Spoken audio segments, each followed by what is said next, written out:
I think this is very false and very transparent. But there are judgments that the agencies have to make all the time, don't they, in coming across an individual, in deciding whether they are someone that you want to try and win over, or whether they are someone who will never be on our side, and therefore has to be then watched very closely at the very least. Yeah. Well, that's true, and intelligence services are there to gather intelligence, so identifying people who could be sources is a very high priority. But when you can't gather more intelligence, then the second priority is to disrupt. Disrupt terrorist activity, and to prevent them and deter them from going ahead with plans to go to terrorist training camps or to mix in extremist circles where they might get weapons training or whatever.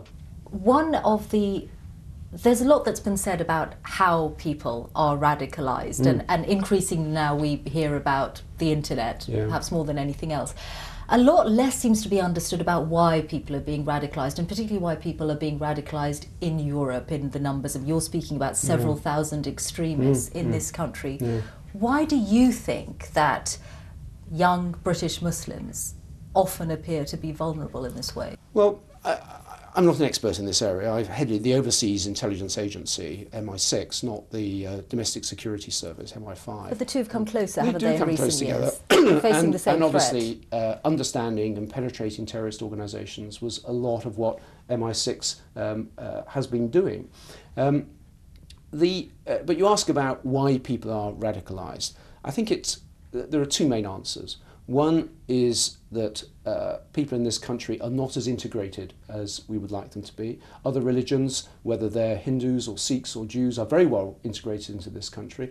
Muslims are less well integrated, and there are a number of social and economic factors that are related to that. But I think we do need to look at the ways in which we succeed or fail in integrating individuals into society. France has got a bigger problem on this than we have, but we haven't solved the problem either. So that's one problem. The second problem relates to the Islam itself. And there are many competing branches of Islam. There are schisms there, Shia and Sunni, different branches of Sunni Islam. And many of this goes back to interpretations of doctrine and decisions that were taken in the first centuries of the religion.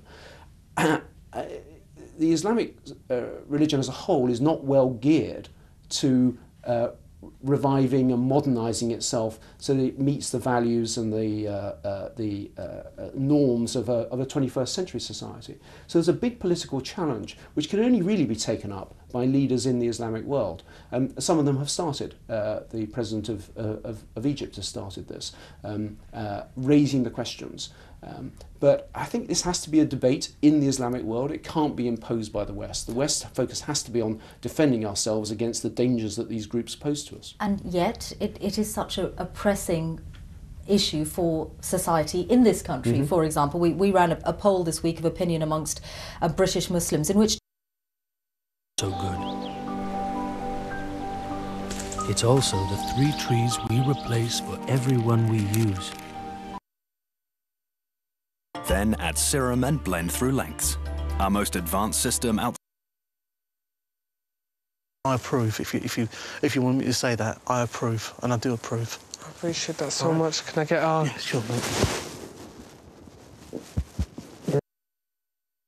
About this series. Thank you. But it means it's the end of the road for you too. You guys, you started strong. Since then, you've been down and out. You've pulled yourselves back up. You've been the master of your own miracles. But most of all... She was with this other guy for long. Here it is.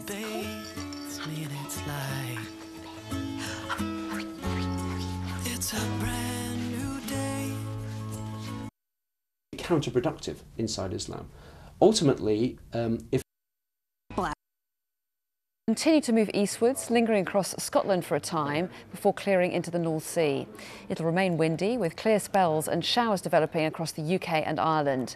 There'll be some sleet and snow for the higher ground in Scotland, Northern England and Northern Ireland. And those showers will continue to affect many places on Sunday morning. The weather. And you won't even have a ticket to come home. Scott and George's radical plan to find gold in Ghana has to start paying soon. We gotta figure this out. Or the boys will return home to the US in even worse financial shape than when they left.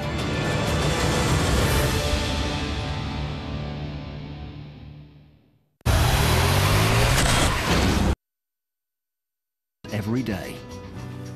But for one iconic brand, one factor will always stay the same. For 125 years, the formula for Coca-Cola has been the bless or raise the status of these individuals. So they are extremists, they are terrorists, and they are criminals.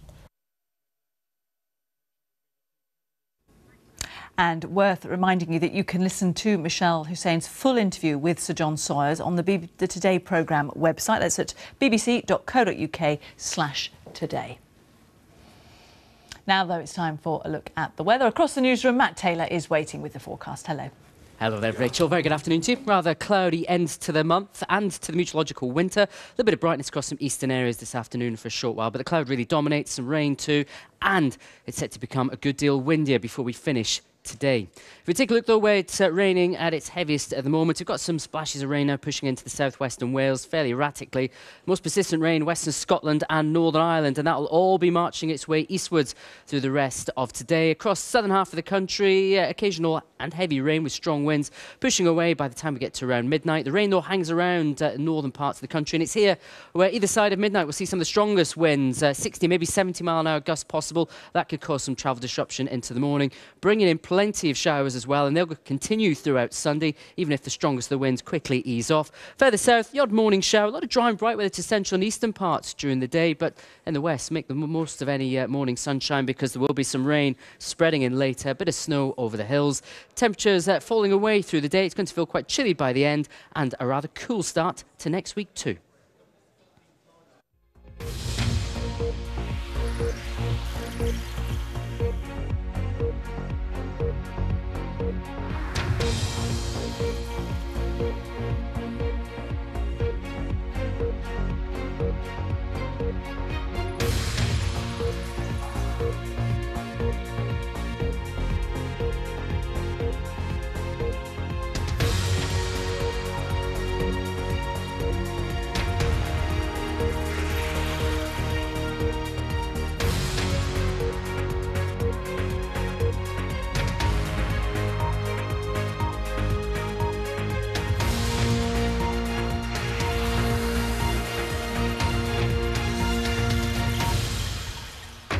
This is BBC News. I'm Rachel Schofield. The headlines at 2 o'clock. The Prime Minister joins the international condemnation of the murder of Russian opposition politician Boris Nemtsov and says his killing must be transparently investigated.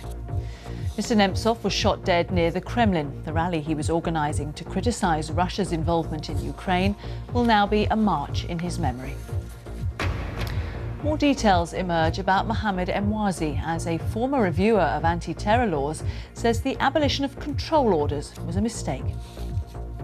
There is therefore a decent argument, if not a very strong argument, that what Mohamed Emwazi has done would not have occurred had control orders not continued.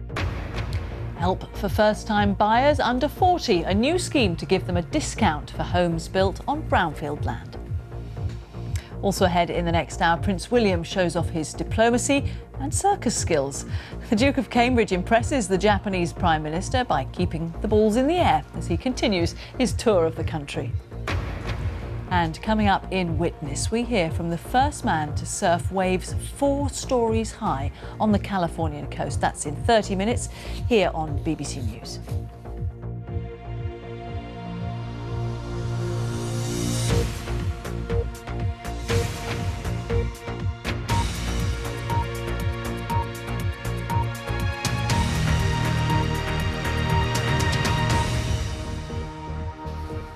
Good afternoon and welcome to BBC News. David Cameron has condemned what he's called the callous murder in Moscow of a leading opposition politician and critic of President Putin.